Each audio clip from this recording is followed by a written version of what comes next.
I am still in the AI-ready data center. Is that how we say it? Yeah, AI-ready data centers. Yeah, but do you really know what that means? I had a chance to catch back up with Erik because we've been here today. Let's introduce Erik Magnuson. Hello again. We spoke yesterday on some other subjects as well. We've been speaking to the value found in here, but I want to make sure we get it right. How do you speak to what is an AI-ready data center? That's a great question, and I think sometimes it's easiest to start out talking about what isn't an AI-ready data center, right? So a lot of customers have spent a lot of time, money, and energy building data centers to accommodate traditional workloads of the past. But as you know today, if you paid attention to G2's keynote, there are some huge infrastructure constraints that customers are starting to face based on previous technology. So the demands of artificial intelligence are so exponentially growing on both security, compute, and networking that there's this huge deficit that customers have to start to fix. And so Cisco has thought about how do we bring together all of those components into an AI-ready data center that can really position your organization to be able to modernize the workloads that you have today, but then also be in a position to transform and embrace the opportunities ahead. Because again, as you heard in the keynote yesterday, the future is going to be defined by the fast movers, by the people who embrace this technology and build out that critical infrastructure to be in a position to take advantage of whatever opportunity comes their way. So that's really how we think about AI-ready data centers. No, that works, and I want to dig into a couple things you said there, because in my experience, I think customers can suddenly get overwhelmed and thinking, oh, we're telling you you have to go do AI right now in your data center, this is the life, this kind of thing. But that's not what we're saying here, right? Not at all, not at all.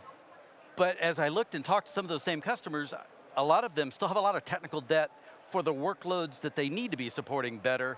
You know, and now we're asking to support more power, cooling, and all the different things that may or may not work in that. How do you respond to anybody saying, hey, you're doing cool stuff, but I'm not ready to go into AI right now? Yeah, no, absolutely. No, the great thing about Cisco's technology is we're ready to meet you where you are. So right here on the show floor, we've got examples that if you are ready to embrace the opportunities of AI, we've got the secure AI factories in partnership with NVIDIA that have the new chips embedded in them as well that can really combine security, networking, compute capacity, and observability to help you build out that data center if that's the way you want to go, which we think is a great choice. But if you want to just start doing some of your AI workloads, I think you just talked to the Unified Edge folks about how we can have these modular devices now that folks can put out in coffee shops, in bakeries, wherever they need to be, because some of these cool new agentic AI applications, they do demand a lot more resources, and sometimes a round trip to the cloud just doesn't really make sense. So Cisco's technology is really set up to meet you where you are with your AI journey and transformation.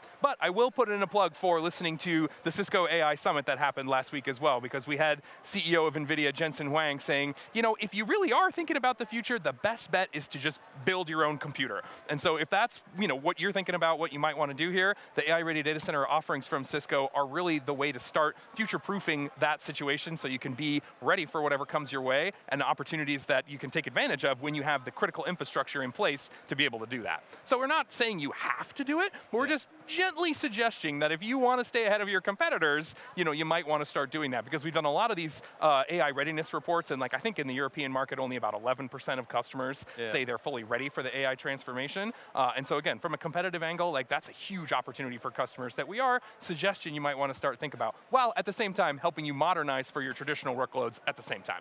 Well, and I think AI is going to end up being something we don't talk about as much as we do now, right? It becomes how we do compute. Absolutely. But that doesn't take away the need for the network to be able to support it, because as I've learned through a lot of your team members and such here, is that the network is what allows it to even exist, because almost feels like, especially when it comes to training workloads and the way we have to string up GPUs, it's so tricky, it almost is you're building an extremely disaggregated computer that has to run under very specific conditions. Absolutely. And Cisco is solving for doing those things in such a way that is reasonable for an enterprise, even though enterprises still may be struggling a little bit with what is the outcome I'm looking for here. Yeah, no, absolutely. And it's great here in the European theater because we know that customers really do want to maintain that control. And so we do think that building out those AI-ready data centers, scaling out, scaling across, connecting those data centers together so that you can accommodate that kind of always-on workload from agentic AI is the way to go, because those are the opportunities that will start to give you the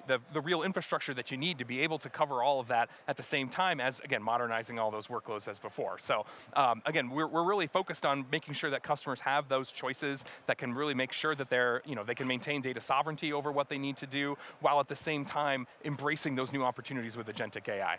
This has been fun because I'm seeing so many examples, of course, of the platform advantage that we've talked about here, where things work better together and give you a compounding advantage. Oh.